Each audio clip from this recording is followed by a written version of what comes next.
अस्सलाम वालेकुम, this is Hasan Nawaz. Hope so कि आप लोग सब खैर वाफियत से होंगे। रमज़ान बहुत अच्छा गुजरा है आप लोगों का।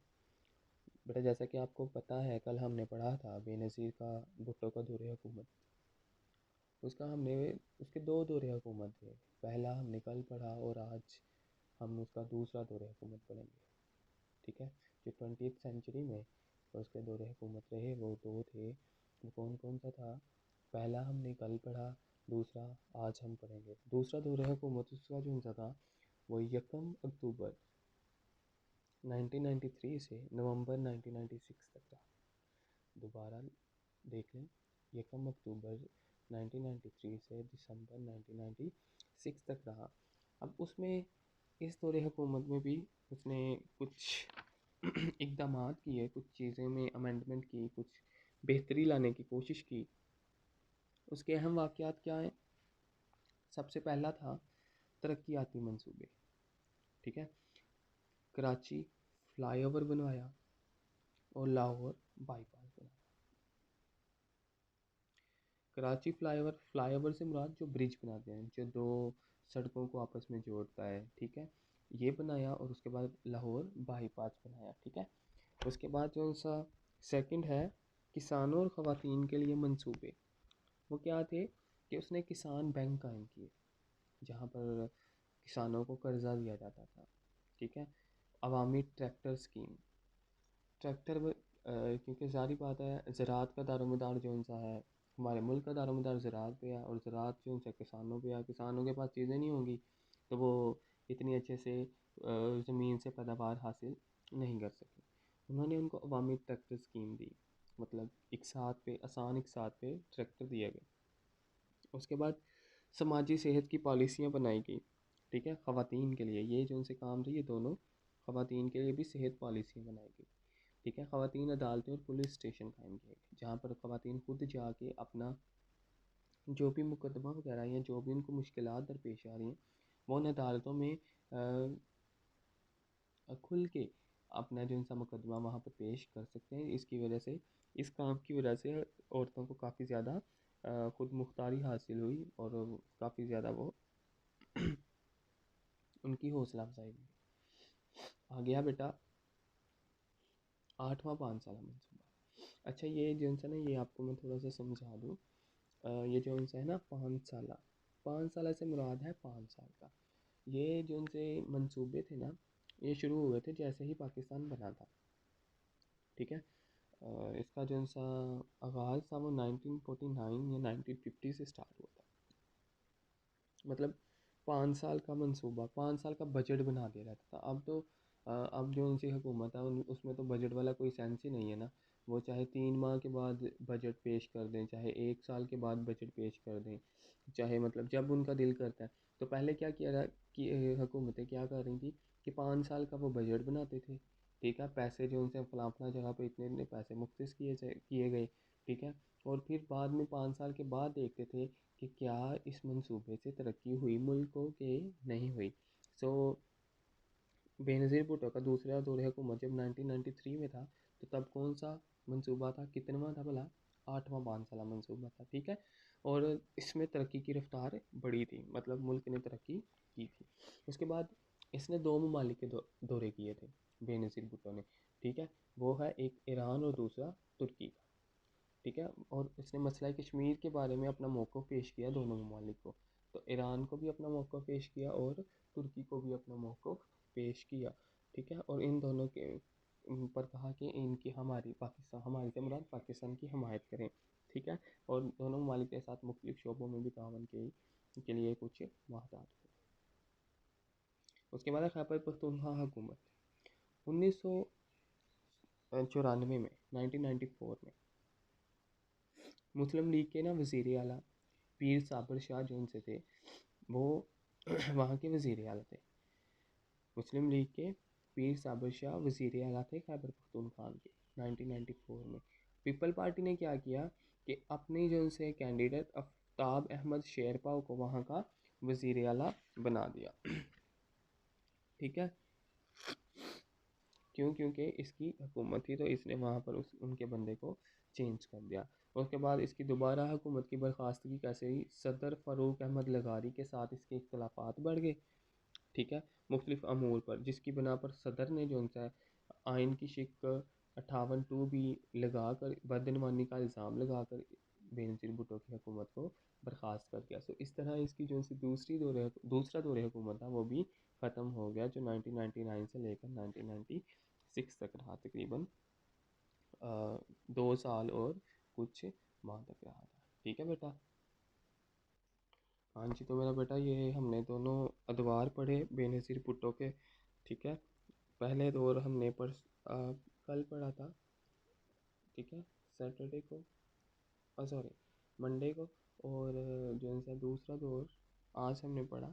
उसके साथ ही अब हम जो है नेक्स्ट शख्सियत के बारे में पढ़ रहे हैं, वो है मियाँ मोहम्मद नवाज शरीफ। मियाँ मोहम्मद नवाज शरीफ के भी इस चैप्टर में आप 2 अदवार पढ़ेंगे, ठीक है, पहला दौर और दूसरा दौर। अभी जो सा हम पढ़ने जा रहे हैं वो है मियाँ मोहम्मद नवाज शरीफ का पहला दौर हम पढ़ेंगे, ठीक है, जो नवंबर 1990 से जुलाई 1993 तक रहा। जुलाई 1990, अगर आपको शो नहीं हो रहा तो मैं आपको दिखा देता हूँ, जो नवंबर 1990 से जुलाई 1993 तक रहा, ठीक है। अगर आपको याद हो तो बेनज़ीर भुट्टो की जो सी पहली हुकूमत थी वो 1990 में ख़त्म हो गई थी, ठीक है ना। तो उसके बाद इसका मतलब है कि बेनज़ीर की पहली हुकूमत के बाद दूसरा दौर किसका आया था, नवाज शरीफ का, ठीक है। और अगर आप देखें 1993 में नवाज शरीफ के बाद फिर किसकी हुकूमत आ गई थी, बेनज़ीर की, ठीक है। सब हम पढ़ते हैं 1990 में, 1990 को वज़ीर आज़म का हल्फ उठाया था मियाँ मोहम्मद नवाज शरीफ ने, ठीक है। अब इसने भी सारी बातें जिस तरह सब ने की, हम शुरू से पढ़ते आ रहे हैं, जुल्फ़िकार अली भुट्टो से लेकर अभी तक नवाज शरीफ ने, इन सब ने अपने अपने दौरे हुकूमत में ना कोई इस्लाहात की हैं, कोई ना कोई तब्दीलियाँ लेके आए हैं, अवाम दोस्त बनने की कोशिश की है। इसी तरह कुछ इकदाम जो उनसे थे वो नवाज शरीफ ने भी उठाए। उनमें जो उनका द वेरी फर्स्ट वन है वो है ज़रूरी पॉलिसी। ज़रूरी पॉलिसी ज़राअत, क्यों इन सब ने ज़राअत के ऊपर क्यों तवज्जो दी, क्योंकि हमारे मुल्क का जो सा है 54%, ठीक है, जो उनसे लोग हैं वो ज़राअत से मुंसलिक है, ठीक है ना। तो हमारे मुल्क का जो सा अप्रॉक्सीमेटली 60% जो उनसे हमारी मीशत का जो सा दारोमदार है वो भी ज़राअत पर है, ठीक है। सो इन्होंने ज़राअत के लिए जो उनसे यहाँ ज़्यादा से ज़्यादा काम शाम शुरू किया। अब उसमें क्या था 1991 में, ठीक है, 1991 में इसने 10 करोड़ रुपए मुख्तस किए, मुकर्रर किए, दिए ज़रूरी पॉलिसी के लिए, ठीक है। उसके बाद इसने क्या दूसरा काम क्या किया था, निजकारी कमीशन का क्याम किया। निजकारी कमीशन का मतलब क्या है, निजकारी आपको याद हो तो निजी से मुराद होता है प्राइवेट, प्राइवेट कमीशन बनाई, ठीक है। उसमें क्या किया 1991 में बैंकों को इस्लाहात दी गई, बैंकों को मुख्तलिफ़ चीज़ें बताई गई, मुख्तलिफ़ तब्दीलियाँ उनमें लेके आए, ठीक है।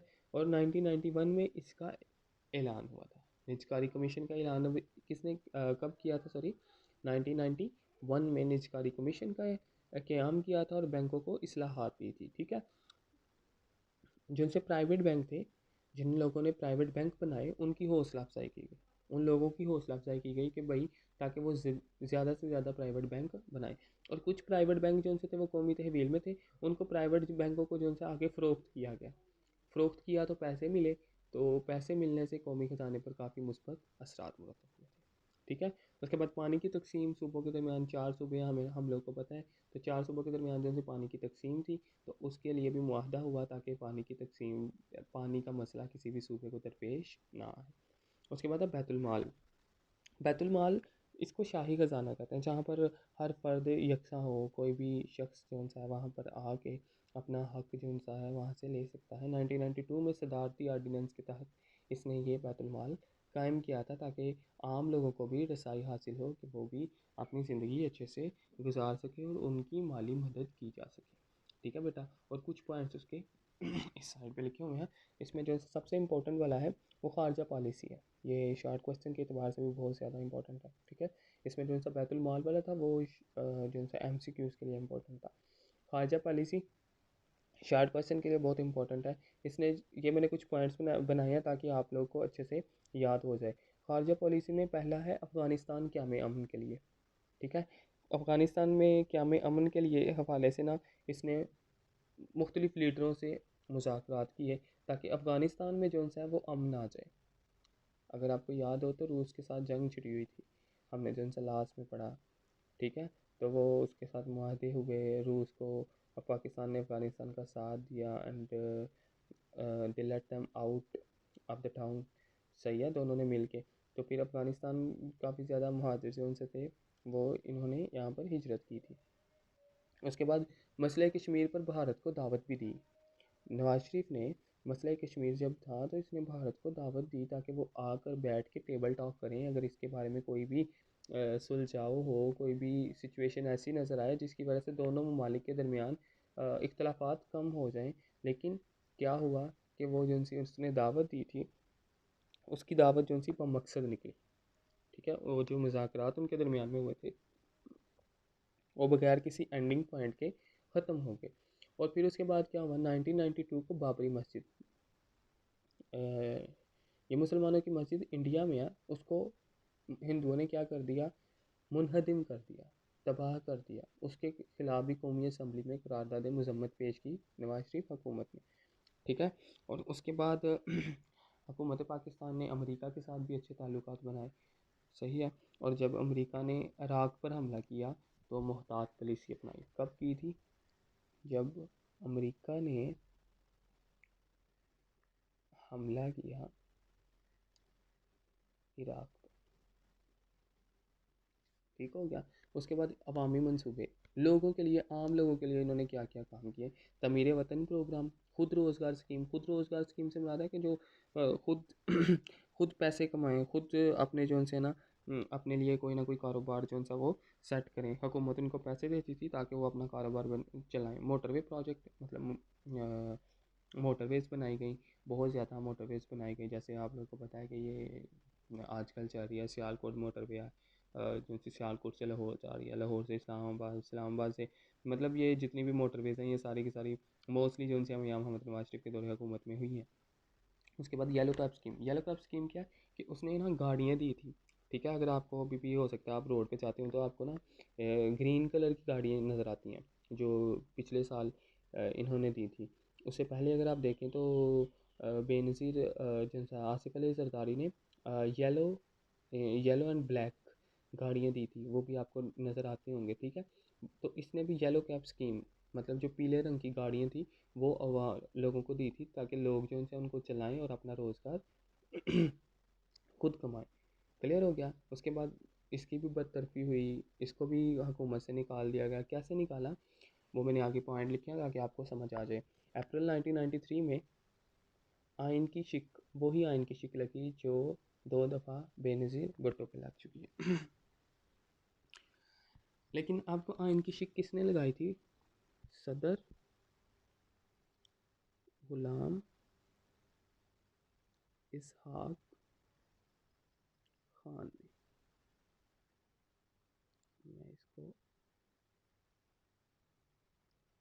ठीक है, ये आइन किसने लगाया था, आइन की शिक किसने लगाई थी, सदर गुलाम इसहाक खान ने जो सा ये आइन की शिक लगाई अप्रैल 1993 में, और हुकूमत को बरतरफ कर दिया। तब तक इसकी जो सी हुकूमत का जो टेन्योर बन रहा था वो 2.5 साल था, ठीक है। और इसकी जगह पर मिस्टर बल्क शेर मज़ारी निगरान वज़ीर आज़म आ गए। नवाज शरीफ ने अपनी जो सी ये बरतरफी की जो सी मुकदमा था ये सुप्रीम कोर्ट में लेके गया। सुप्रीम कोर्ट ने कहा कि सदर ने जो काम किया, सदर से मुराद गुलाम इसहाक खान ने, ये जो इसको बरतरफ किया है ये ठीक नहीं है। तो उन्होंने सदर गुलाम इसहाक खान के इस फैसले को मुस्तरद कर दिया। सो नवाज शरीफ जो सा उसकी हुकूमत दोबारा बहाल हो गई, ठीक है। और फिर क्या हुआ, थोड़ा ही अरसा गुजरने के बाद दोनों के दरमियान इख्तलाफात काफ़ी ज़्यादा बढ़ गए, ठीक है। तो जुलाई 1993 को इस्तीफ़ा दे दिया, किसने बोला, नवाज शरीफ ने। और जो सा था साथ ही कुछ ही देर के बाद सदर जो से थे गुलाम शाह खान, वो भी मुस्तफ़ी हो गया अपने जो सा ओहदे से, और मोइन कुरैशी निगरान वज़ीर आज़म बन गए, ठीक है। होप सो कि आपको समझ आ गई होगी बेटा, ये बहुत ज़्यादा इंपॉर्टेंट है आपका लॉन्ग क्वेश्चन के अतबार से क्वेश्चन हैं, इनको अच्छे से पढ़ लीजिएगा। होप सो कि आप लोग को जो पढ़ाया जा रहा है, जो आप सुन रहे हैं, जो आपको बताया जा रहा है, आपको उसकी समझ आ रही है, आप उसके लिए प्रिपेयर कर रहे हैं। खुद को, क्योंकि बेटा जो सा टेंथ है, जो आपकी टेंथ है, इसका सिलेबस भी बहुत ज़्यादा है और इसके लिए आपको बहुत ज़्यादा एफर्ट भी करनी है। सो कोई क्या करता है, कोई पढ़ता है या नहीं पढ़ता, कोई आपको कैसे बताता है कि मैं पढ़ रहा हूँ या मैं पढ़ रही हूँ या मैं नहीं पढ़ रहा या मैं नहीं पढ़ रही। आप उसके पीछे मत रहिएगा। आप ये देखेंगे आपने किस तरह अच्छे ग्रेड्स हासिल करने हैं, ठीक है। और आप लोग न्यूज़ आजकल सुन ही रहे होंगे, आप लोग के इंशाल्लाह पेपर हो रहे हैं, ये कम जून से आप लोगों के पेपर स्टार्ट हो जाएंगे, तालीमी अदारे खुल रहे हैं। सो बेस्ट ऑफ लक, तैयारी करें बहुत अच्छे से। अल्लाह पाक आप सबको कामयाब करे, अल्लाह पाक आप सबका हामी नाज़िर। थैंक यू सो मच, अल्लाह हाफिज़।